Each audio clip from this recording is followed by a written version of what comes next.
Hi everyone, Tracy here. I'm super excited to be sharing my experience with you.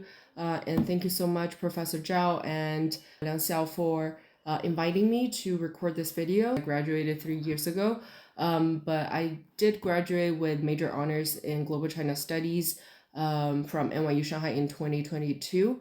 And then I started my master's at the University of Toronto. I did my master's in East Asian Studies, so pretty much the same major. And my first job after finishing school was with a global Fortune 500 company.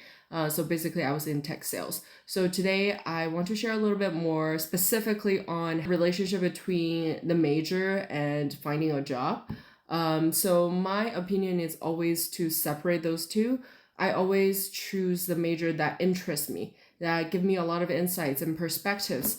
I don't care as much in terms of finding a job using that major. Jobs these days are no longer something you can teach in school, but what you can get from school is perhaps your thinking ability, especially critical thinking. I think that's a key skill that we learn from this major, Global China Studies or East Asian Studies, because me as a Chinese person growing up in China, I had so many pre-constructed ideas about what China is or what China is about. But then doing this major made me realize that there are different ways to look at it. So that really helped me establish my critical thinking ability and take it to the next level. At the same time, I think the cross-cultural communication skills are really, really important.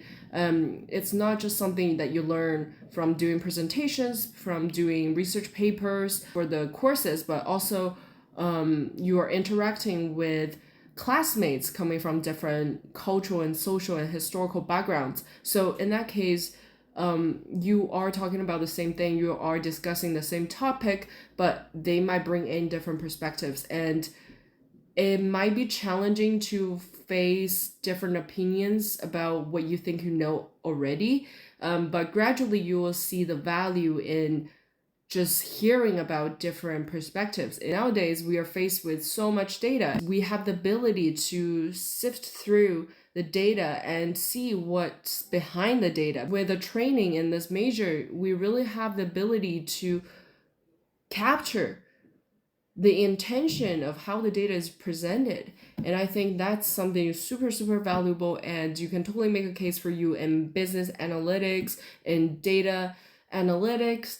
But at the same time, you need to have other skills, right? You cannot just say, hey, I have this skill and that's it. So in that case, I would say definitely major in global China studies or minor in global China studies, but you need to have some other skills.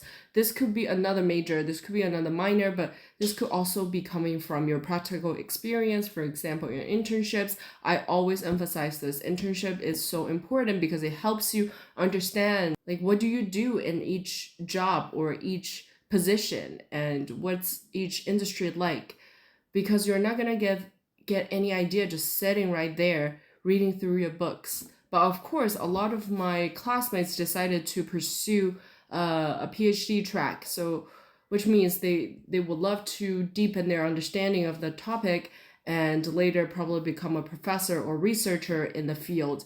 And that's totally fine, and I think a lot of people are going through that.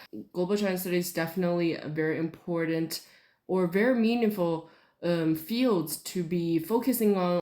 I hope you can all choose Global China Studies as a major or as a minor, or just take up some Global China Studies courses. So that's pretty much it. Thank you.